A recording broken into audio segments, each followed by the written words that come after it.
last service, I did not have help getting these on here, and it was a whole ordeal. So really grateful to Bill for helping me with this. Thank you, Bill. So how many of us are somewhat familiar with either this movie or at least the scene or at very least this line? Yes? Okay.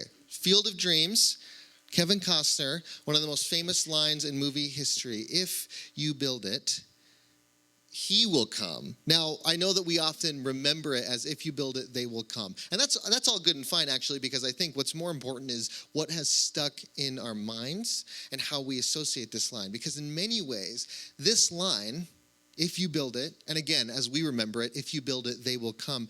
It's so often used in our culture to talk about leaps of faith, to talk about those moments where we feel called to do something, even when it doesn't make sense, even when we're taking steps out into the unknown, hoping for something along the lines of a miracle.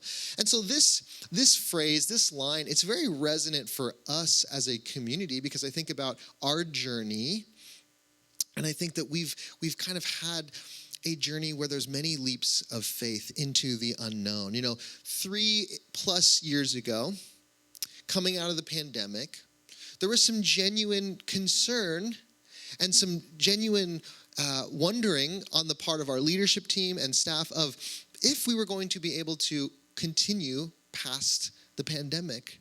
This was a time where there were genuine questions of if this community was going to close down or if it was not. And fast forward to now, right, moving to 2 services, so many of you who have showed up in the last 3 years. And in many ways, we are so glad that there's such a joy that there was this mindset to keep building, to keep moving forward. And so as we talk about the pledge over these next couple of weeks, really it's just an opportunity for us to share our vision of what we want to build together as a community. But before we get into any of that, there's something I want to make very, very clear about this series and about how it ties into the pledge campaign. The first thing is that if you're new here, right? If this is your first time or you're a newish person here, I do not want you to worry or concern yourself at all with this idea of the pledge because you're probably just here thinking, hey, this is a cool community. I want to check it out. I want to see what my place is. And I just want, and we all want you to just have that experience of really finding community, finding inspiration.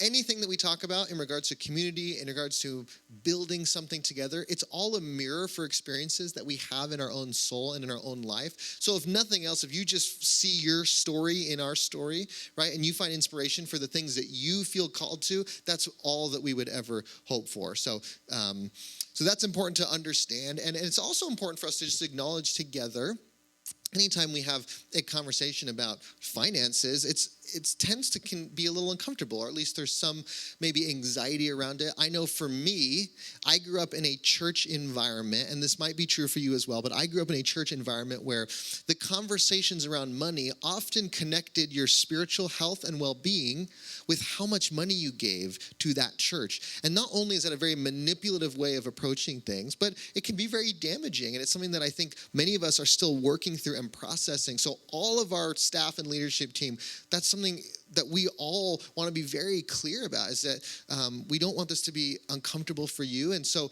in many ways, really, we just talk about finances in a very straightforward and direct way during the pledge campaign. So it's not something we need to constantly be talking about through the year. And if you're with us week to week, we rarely spend too much time talking about finances. And the last thing I want to say is that whether you are or not you feel called to pledge does not affect your belonging in this community one iota. That love period is our motto here. And that means many things. And among them, it means that your choice of how much or how little you choose to participate in this community, you are loved the same. Absolutely. So we just want to make all of that clear before we jump into this series. If we build it, what are those moments in your life where you felt called to do something, and yet you weren't sure if the resources were there? You weren't sure if the timing was right. You weren't even sure if the thing that you felt called to do, if anyone was going to care at all, if anyone was going to respond, if there was going to be anyone who would come, right? And I know that this is something that our community has explored through the years, has had these concerns, has had these fears, right? Like, can we even do this? And I wonder for you, what are those experiences in life where you felt called to something and you just genuinely had that question? Can I even do this? Is it even possible? Moments in our lives where it maybe quite literally feels like we heard a voice and what we were being invited to did not necessarily feel rational, and yet we had to trust that we were being led in a certain direction. And so it raises all kinds of interesting questions that we're going to explore throughout this series. Questions like, what is it that you've been called to build? Who are you building it for? Who are you building it with? And what does it even mean to build something, particularly something that is more abstract? You know, we're not building a baseball field. We're building a community. Maybe you're called to build something that isn't physical or concrete. And just to be clear, Aldea is not building anything physical these days, right? We are not adding a wing to this building, okay? It is purely symbolic, this idea that we are building a community together. And so today, I want to start at the very beginning, and I want to start with a word. We're going to talk about some words today. And I have some easels. This is the first time, if you're new, this is the first time I've ever used an easel on stage. And so I realized, like, I was seeing my own handwriting during the first service, and I was thinking, like, I need some work. I could have practiced this. The other thing is that I did not have the right size of marker, and I was scouring the building for a thicker marker, and I don't think I could find anything. So I went to the kids' room, and I asked if they had any thicker markers, and they might have. And then one of the kids just said, just use the side. So I think, I don't know. We're gonna see. If you can't read it, don't worry. I'm gonna say all these words too. But I want to start with this word, if. I want to start here. Let's do one of these. Okay. We're gonna start with the word if. Okay. If we build it. 2 letters, but incredible power, right? So much potential in these letters. So much possibility, and frankly, quite a bit of unknown, right? Because how many of us have ever asked this question? I know you have. What if? And sometimes what if can have some fear, right? It can be scary. What if? But it can also be freeing. Hey, what if? What if it all falls apart? What if it doesn't? What if I put all this time and energy into a dream and it doesn't pay off? What if it does? What if I move to another country? What if I started a business? What if? It can often be overwhelming to actually explore all the what ifs of life. As Kierkegaard, the famous philosopher, once said, anxiety is the dizziness of freedom. That here in the if, there is freedom, and there is also uncertainty. Where there is freedom, there is uncertainty. They go hand in hand, because as long as you and I are free to ask that question, what if, we are also open to the possibilities of life, and this can be disorienting.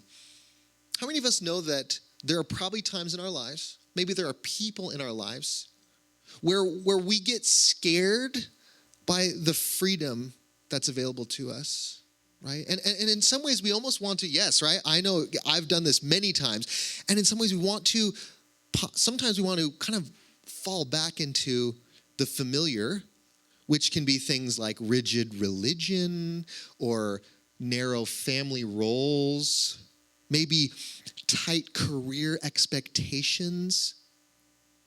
And frankly, I don't blame us for wanting to do this, because sometimes it's easier, sometimes it's more comforting. But we have to be honest that when we fall back into those things, when we move away from if, there is another word that has become dominant for us. And that word is must. Instead of what if, we have I must. Okay? I'll give you an example of how this showed up in my life. I grew up in evangelical Christianity, and me and all my friends were told that the purpose and the destiny of our lives was that we must save the world. We must convert everyone to our religion. We are responsible for the fate of humankind. A pretty big must, if I say so myself. A lot of pressure.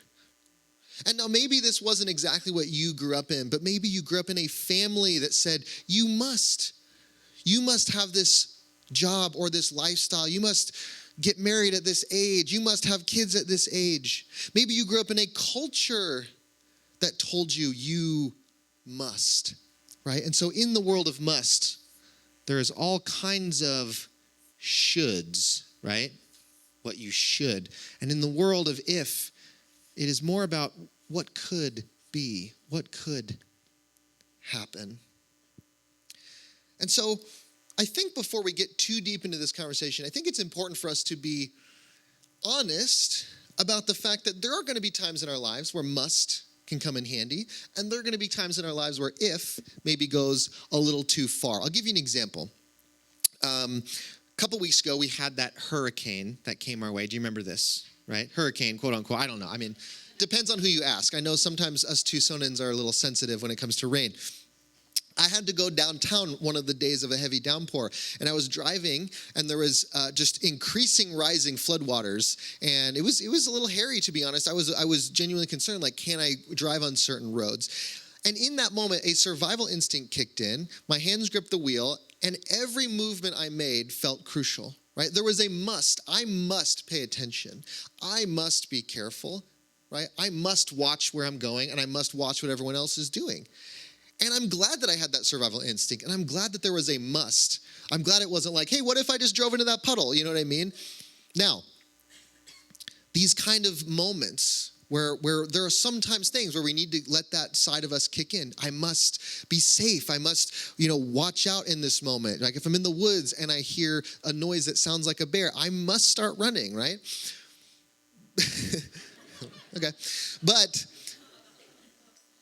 there are also times, right, where if is not necessarily always something we need to follow through on. Because we know that as children, we ask some what if questions that maybe aren't worth pursuing, right? Like, what if I put my hand on the stove? We don't want to do things like that. I remember when I was a kid and I went to a sushi restaurant with my family, and I came across wasabi. Does everyone know what wasabi is? Okay, it's this small condiment, Japanese horseradish. It's often used for sushi. It is unbelievably potent. It is one of the most spicy things you will ever encounter. A very small amount goes a long way. And friends, do not mistake it for avocado, which I've heard is done.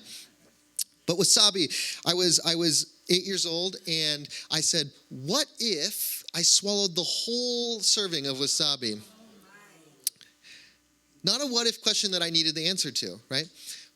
But I am here now, 20, however many years later, alive to say that I did survive.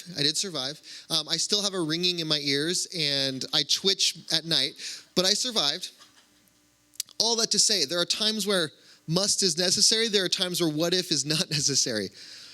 Here's the thing. When must becomes the dominant way that we experience ourselves, the way that we relate to others, right? If there's a must around if we're even going to love ourselves or love others, right? Then what we must recognize is that there is fear that has entered the conversation and has become a dominant part of the conversation. So here's some ways that this shows up, right?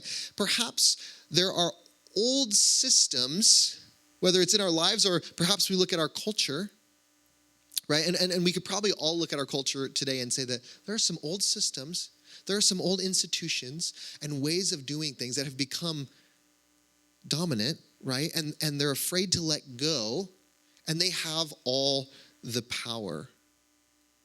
So things like, I'm going to have to kneel, things like tradition and institutions and fear is the driving force.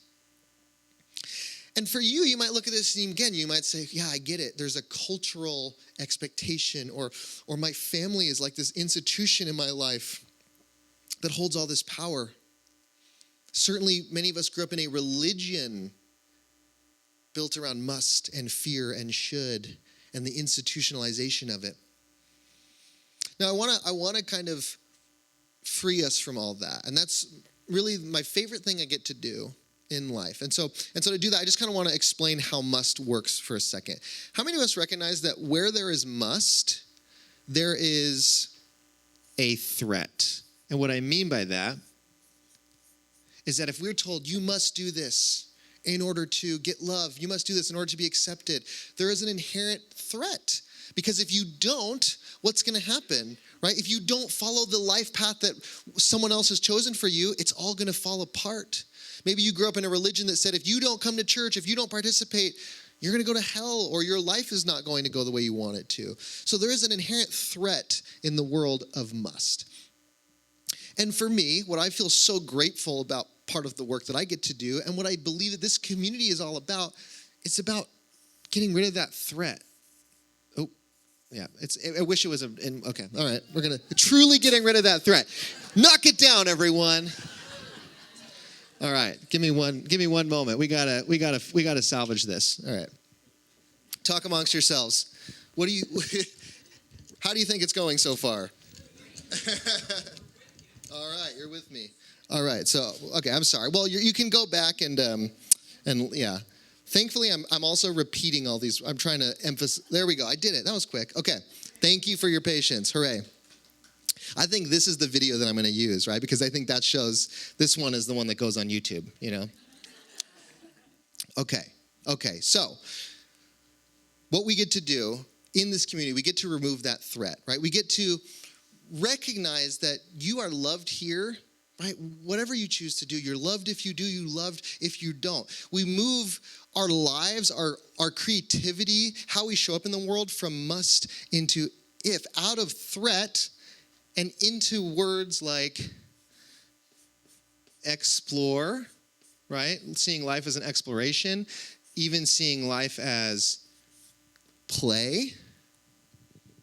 And so I wonder, what is something in your life that lives in the world of must, that wants to find its way over to the world of if, right? Are there aspects of your career that are trapped in must, that really they want to move from the shoulds of life into the coulds, into what's possible? What might I do? What might I become? What might I create? Are there aspects of relationships or family that want to move from must into if?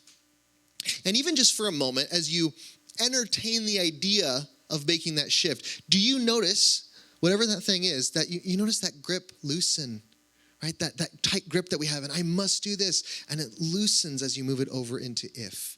See, this is really a conversation about how we think about love, whether it's self-love or our love for others. I love what Thich Nhat Hanh says. You must love in such a way that the person you love feels free.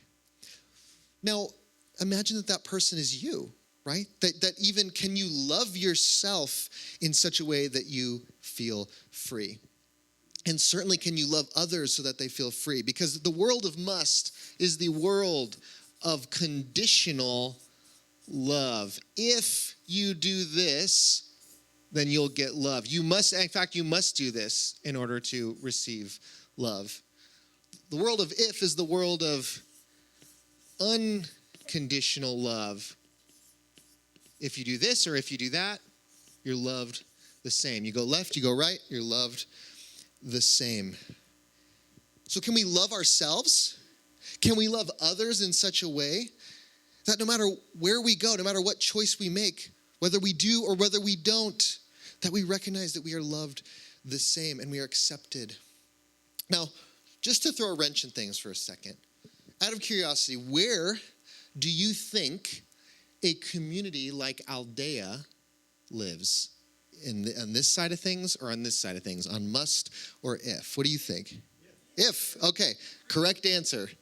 We're 2 out of 2 for both services. All right. Good job. Now, you might find this a little interesting. Like, how do we even think of community in these ways? See, this community is something that we are co-creating together.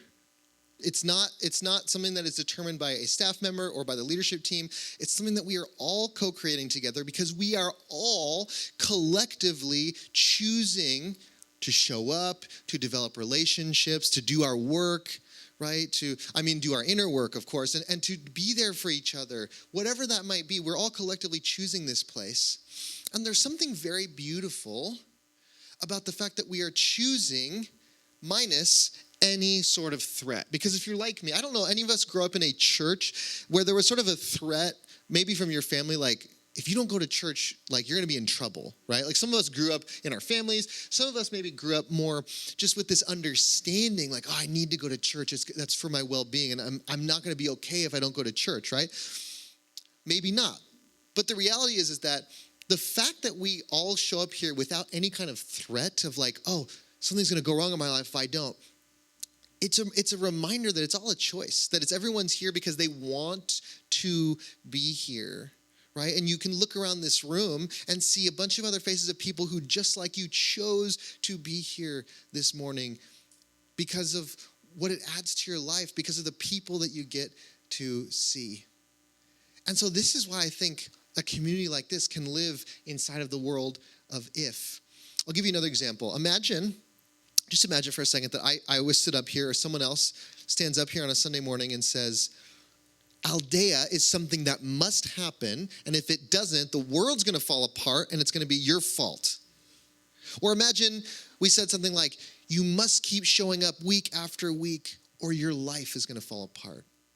Now the reality is, on some level, that was not unlike the kind of traditional church that I grew up in. I don't know if anyone has felt something similar.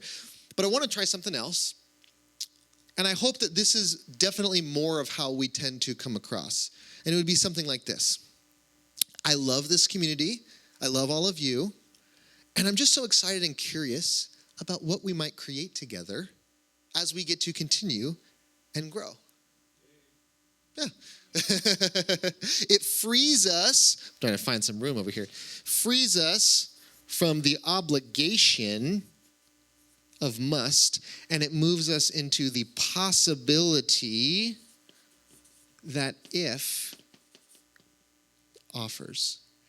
So when we move things from must into if, we are unburdening ourselves so that we can create, we can live, we can move in the world from a place of joy, curiosity, enthusiasm.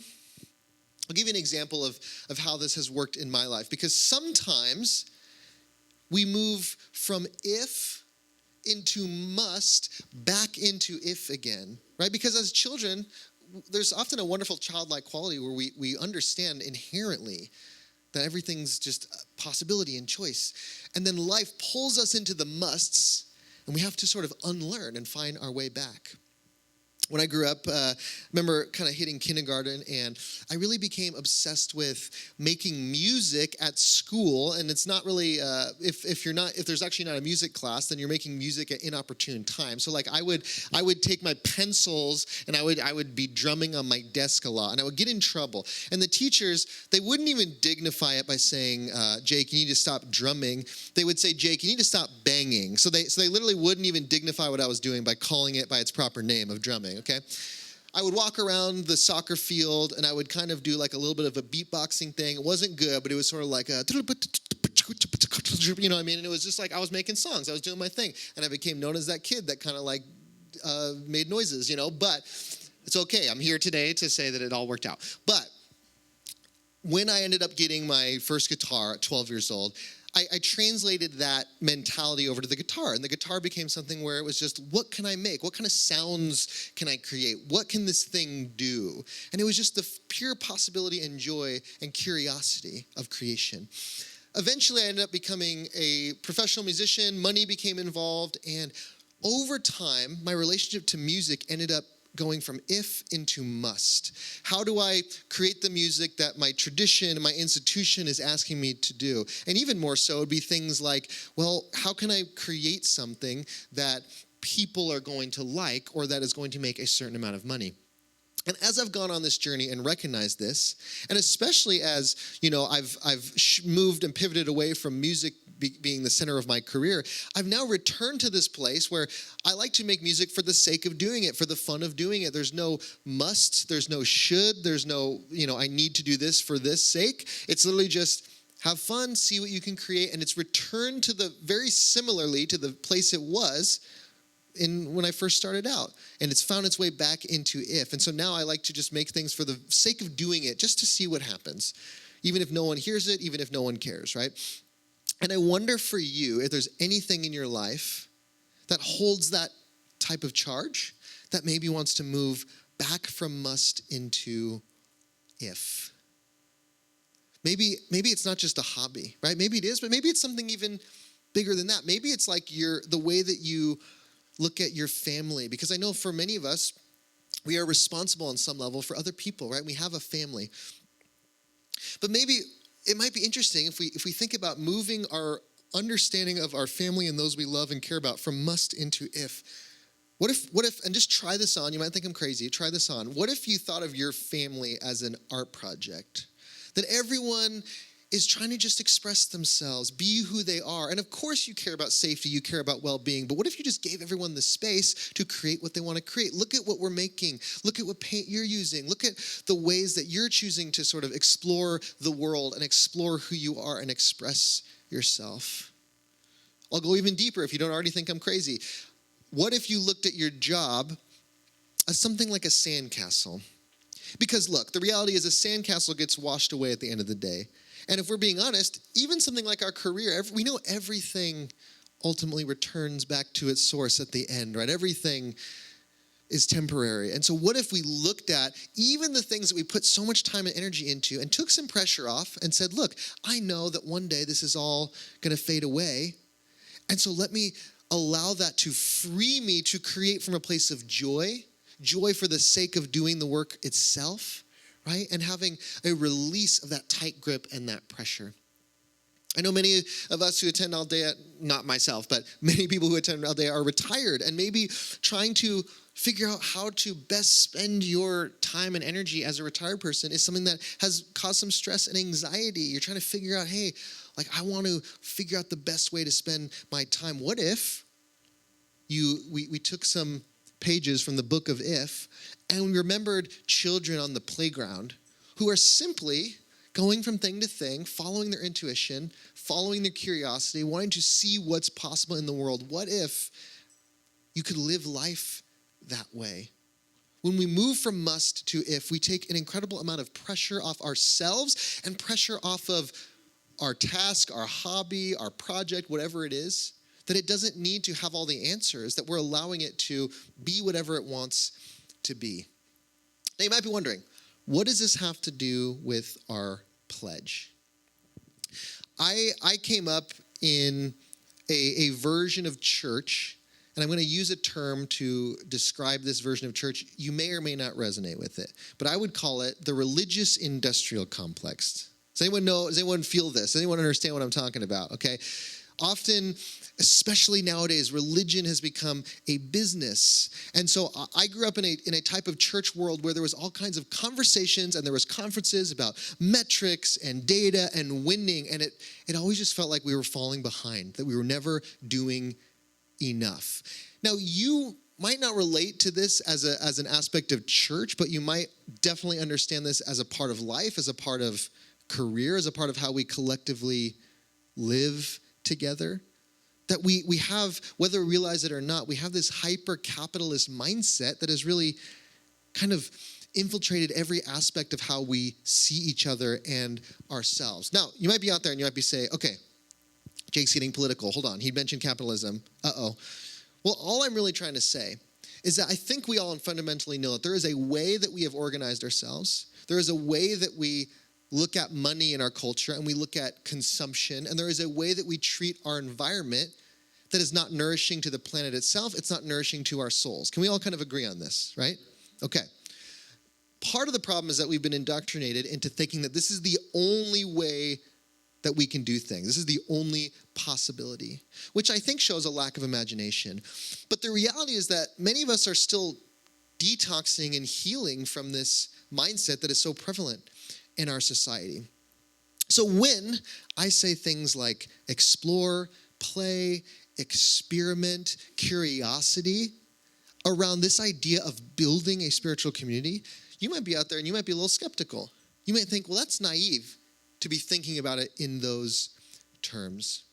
I want to share a quote from the great psychologist and spiritual teacher Gabor Mate, who said, "Our culture teaches us to seek meaning in accumulation, but the hunger is never satisfied because what we crave is connection, not consumption." Friends, I wonder if life is not a game to be won, but it's something that we keep showing up to. We keep playing for the sake and the joy of playing it, right? That we can just, as an expression of our gratitude for having another day, another opportunity, another go-around, we play for the sake and the joy of being here at all, right? Do we want our gravestones to say, here lies the best, number one, the person who made the most money and bought the most stuff? Yay, hooray. Or do we want our gravestones to say something like, here lies someone who is so grateful for this wonderful gift of life, and their way of expressing that gratitude was through loving everyone and enjoying every moment as much as possible. Now, I know that there's not room like that on gravestones, but you understand what I'm saying. Aldea is a community, and a community is not something that can be won, right? How do you be the best? See, the thing is that when we talk about success, whether it's in our lives or in a community, we have to ask ourselves, what do we even mean? Because success today might change tomorrow. What makes for a healthy spiritual community, right, is going to always be evolving, and we can't predict the future, but what we can do is say that we're going to keep showing up. We're going to keep playing. Author of The Little Prince, Antoine de Saint-Exupéry, said, "Your task is not to foresee the future, but to enable it." How many of us can look at moments in our lives where we said, gosh, I could never have seen that thing coming. There is no way I could have foreseen what path my life was going to take. And maybe you'd even say, I'm glad that I didn't. I'm glad.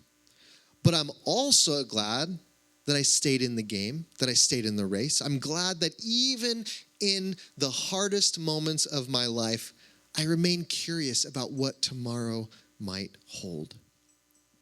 There's a group of people here, the leadership team here at Aldea 3 years ago, who they adopted that mindset. They said, look, we cannot predict what the future is going to hold, but we want to enable it. We want to keep going, right? It's ultimately what led to me getting hired, our community relaunching in late 22. And ultimately, the Aldea that we are living in now was a result of that group of people, that leadership team, taking this mindset.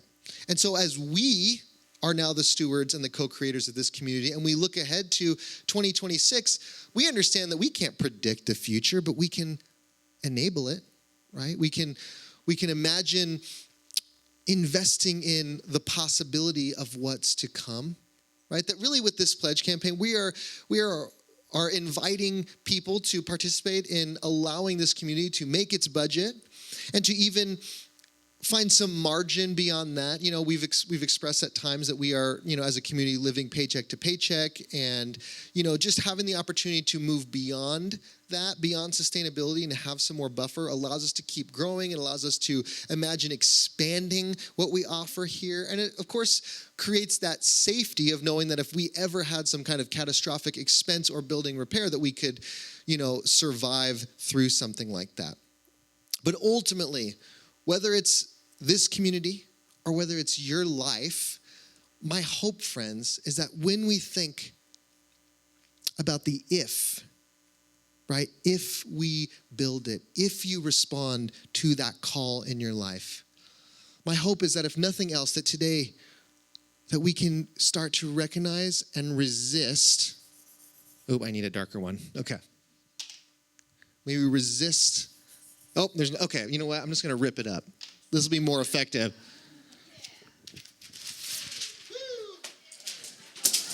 All right.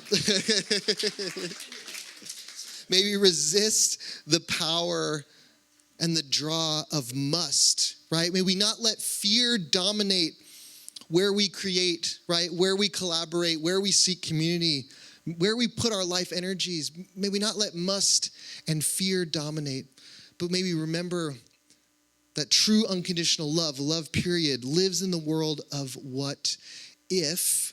May that free us. May that inspire us to do the things that we feel called to, that even if there's failure, even if we make mistakes, we understand the wrong turns, they're all part of it. That's what it means to have the freedom to be uncertain, to explore, to experiment. That there are no guarantees in this world of if, and in this life, there are no guarantees. But that is what makes it all the more sweet and all the more precious, that we choose to go on this journey together, that we choose to respond to the call, that we choose to co-create and build.